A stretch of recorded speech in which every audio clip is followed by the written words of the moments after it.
Welcome to excellence classes. दोस्तों, आज हम बाल विकास के 30 क्वेश्चन को सॉल्व करेंगे जो कि एग्जाम में काफ़ी महत्वपूर्ण है। तो प्लीज़ वीडियो को लाइक कीजिए और सब्सक्राइब कीजिए। शिक्षा में समावेशन का तात्पर्य है कि व्यक्तिगत विभिन्नताओं के बावजूद सभी छात्र एक ही स्कूल में पढ़ते हैं। इसका विकल्प है सी। बुद्धि परीक्षण के लिए वास्तविक रूप से चुनी गई वस्तुएं बुद्धि की संक्रियात्मक परिभाषा का अर्थ देती हैं। खालिस्तान में अपनी चिंतन और समस्या समाधान को व्यवस्थित करने की क्षमता होती है। तो इसका आंसर है एक, मध्य संज्ञानात्मक कौशल। कभी कभी व्यक्ति का सामाजिक अस्मिता पर आधारित रूढ़िवाद विद्यार्थी में असमानता की मान्यताएं पैदा कर देता है। इस तरह के नकारात्मक रूढ़िवादों का प्रभाव कम करने के लिए शिक्षक को क्या करना चाहिए? पहला, विद्यार्थी से कहना चाहिए कि अधिगम एक अनियंत्रित प्रक्रिया है। संपूर्ण पाठ्यक्रम के सभी पक्षों के मूल्यांकन के लिए एक निश्चित समय में विद्यार्थियों की परीक्षा लेनी है। ऐसे में विद्यार्थियों से किस प्रकार के प्रश्न पूछना अधिक उचित होगा? वस्तुनिष्ठ प्रश्न। विश्लेषण को बढ़ावा देने वाले प्रश्न का उदाहरण कौन सा है? इसका आंसर है बी। विज्ञापन देखकर आप महिलाओं और पुरुष के मीडिया के चित्रण के बारे में क्या तर्कीकरण कर सकते हैं? जेंडर तटस्थ भाषा का प्रयोग एवं जेंडर की एक सामाजिक संरचना बजाय आनुवंशिकता द्वारा निर्धारित होने पर चर्चा करने से इसका आंसर है 4। जेंडर रूढ़िवादिता को चुनौती मिलेगी।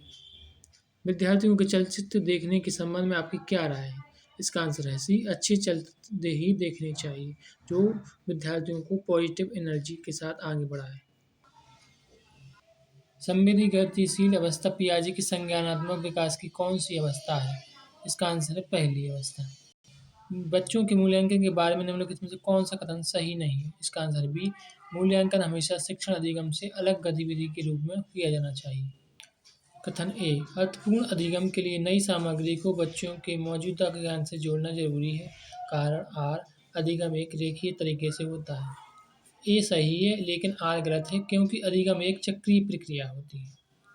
बालक की मूल प्रवृत्तियों को कहा जाता है जन्मजात प्रवृत्तियाँ।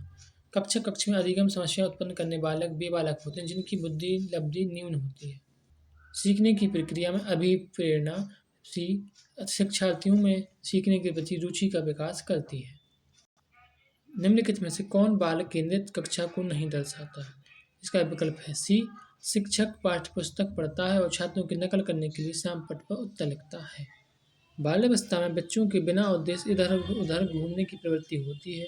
इस प्रकार प्रवृत्ति को संतुष्टि के लिए समय पर योजना बनाई जानी स्थानीय भ्रमण की। स्पीयरमैन का बुद्धि संबंधी सिद्धांत सामान्यतः किस नाम से जाना जाता है? इसका विकल्प है बी। द्विकारक सिद्धांत। बच्चे का अपने आप से बातें करना बी। उनकी सोच को विनियमित करने की उनमें मदद करता है। परीक्षा में कम अंक पाने वाले विद्यार्थियों को 4 उनकी व्यक्तिगत आवश्यकता के अनुसार सहायता देनी चाहिए। रीता कक्षा 4 की विद्यार्थी गणित में अच्छे अंक प्राप्त नहीं कर रही है, हालांकि अन्य विषयों में उसकी उपलब्धि अच्छी है। इसका संभावित कारण हो सकता है 4 गणित पढ़ाने के ढंग में कुछ समस्या है, मतलब उसे नए प्रक्रिया से नई विधि के साथ पढ़ाना चाहिए। अधिगम को खालिस्तान के बजाय खालिस्तान की ओर निर्देशित किया जाना चाहिए। इसका है अर्थ रटने के बजाय समझने की ओर निर्देशित किया जाना चाहिए। शिक्षा के क्षेत्र में ली जाने वाली परीक्षा से हम जान सकते हैं कि 4 विद्यार्थी का शैक्षिक विकास सही दिशा में हो रहा है या नहीं। बहुभाषिकता के संदर्भ में निम्न में से कौन सा दृष्टिकोण उपयुक्त है? इसका विकल्प है सी। शिक्षक को सभी भाषाओं का सम्मान करना चाहिए और कक्षा में ऐसा वातावरण स्थापित करना चाहिए जो सभी विद्यार्थियों के लिए समावेशन को बढ़ावा दे। गत्यात्मक मूल्यांकन क्या समझ में मदद करता है? इसका आंसर है सी। बच्चे की विशिष्ट अधिगम आवश्यकता है। समावेश शिक्षा अपनी कक्षा में शामिल करती है इन सभी को। ऐसा बालक जिसकी माता का देहांत हो चुका है उसको पढ़ाते समय शिक्षक को चाहिए कि वह इस तत्व को अनदेखा कर अन्य बालकों से समान व्यवहार करे। इसका विकल्प है सी। सृजनात्मक कार्य के लिए बुद्धि का एक न्यूनतम स्तर आवश्यक है। इस कथन की व्याख्या करता है दिल्ली मॉडल।